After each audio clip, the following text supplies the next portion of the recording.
साधारणपणे ज्यावेळेस आपण घरात इन्व्हर्टर लावतो किंवा ऑफिसमध्ये इन्व्हर्टर लावतो किंवा गाडीला बॅटरी टाकतो, तर बॅटरी नेमकी आपल्याला कशी कळणार की कधी बदलायची आहे? की कधी बदलली पाहिजे, किती काळानंतर? कसं असतं सर, आता बॅटरीमध्ये काळानुसार तर सांगता येत नाही. हं. आता तुम्ही त्याची निगा कशी राखली? तुम्ही distil water proper time to time त्याला हे केलं का? ड्राय चार्ज होऊ नाही दिली? यावर बॅटरीची लाईफ ठरली जाते. आता मेजरली आता तुमच्या टू व्हीलर असू द्या ना, फोर व्हीलर असू द्या. टू व्हीलरच्या बॅटरीची एक 3 ते 3.5 वर्षानंतर तुम्ही चेंज केली पाहिजे. मिनिमम हा काल असू शकतो. कधी आता तुमचं कसं, आता तुम्ही जर प्रॉपर तिला मेंटेन केलं, तर हा काल वाढू बी शकतो. कधी 4 वर्ष चालू शकते, कधी कोणाची 5 वर्ष चालू शकते. पण हा मिनिमम काळ आहे. त्याच्यामध्ये आता मोस्टली आता तुमचे फोर व्हीलरची असेल. फोर व्हीलरची मिनिमम 4 वर्षानंतर बॅटरी एकदा चेक तरी मिनिमम जर चांगली चालत असेल, तर एखाद्या तज्ञ माणसाकडून ती कमीत कमी चेक करून घेतली पाहिजे, की बाबा आपण एमर्जन्सी कुठं अडकणार नाही किंवा बॅटरीची हेल्थ कशी आहे. आता कसं, आता तुम्ही बॅटरीची लोड देऊन बी हेल्थ चेक करू शकता. त्यात 2-3 हे असतात किंवा मग सी टेस्ट. सी म्हणजे करंट तुम्ही देऊन चेक केली जाते बॅटरी त्यात. हाय करंट देऊन, की बाबा क्रँकिंग करते का नाही बॅटरी. या गोष्टी असतात. आता राहिला मुद्दा इन्व्हर्टरचा.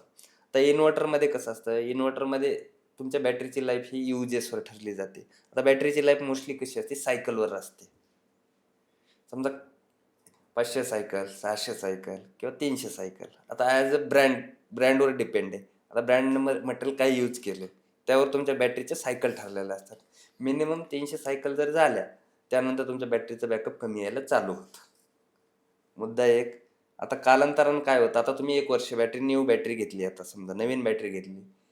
तुम्ही 1 वर्ष वापरली, 2 वर्ष वापरली, तिला प्रॉपर मेंटेन केलं पाण्यासाठी. तर यामध्ये काय असतं, प्रॉपर मेंटेन केलं. तुमची एकदा बॅटरी ड्रायमध्ये जर चार्ज झाली, तर तुमच्या बॅटरीचं 1 वर्ष आयुष्य कमी झालं असं समजून चालायचं. त्याच्यामुळे प्रॉपर तुम्ही पाण्याला लक्ष द्या. यामध्ये तुम्हाला बॅटरीची लाईफ वाढेल. आणि समजा आता तुम्हाला आता कधी बदलायची, हा तुमचा प्रश्न एक होता, कधी बदलायची. आता समजा तुमच्या बॅटरीचं बॅकअप कमी आलं. समजा अर्धा घंट्यावर तुमचं बॅकअप आलं. तुमची पहिली बॅटरी 8 तास बॅकअप देत असेल, 4 तास देत असेल, 3 तास देत असेल. तर बॅकअप हे कसं असतं, तुमच्या रनिंग लोडवर डिपेंड असतं. तुम्ही किती वॅट लोड चालवता. आता मी तुम्हाला एक्झाम्पलसाठी 8-9 तास सांगितले. समजा तुमची बॅटरी, तुमचा 400 वॅट लोड चालत असेल. 400 वॅट लोडला तुमची समजा 2.5 तास बॅटरी बॅकअप देत असेल. तेच बॅकअप जर तुमचं समजा आलं 20 मिनिटं, 30 मिनिटं, याच्यात समजून जायचं, एक तर बॅटरीची वॉटर लेवल कमी झाली किंवा बॅटरीची लाईफ संपली किंवा मग बॅटरी चेंज करावी लागली.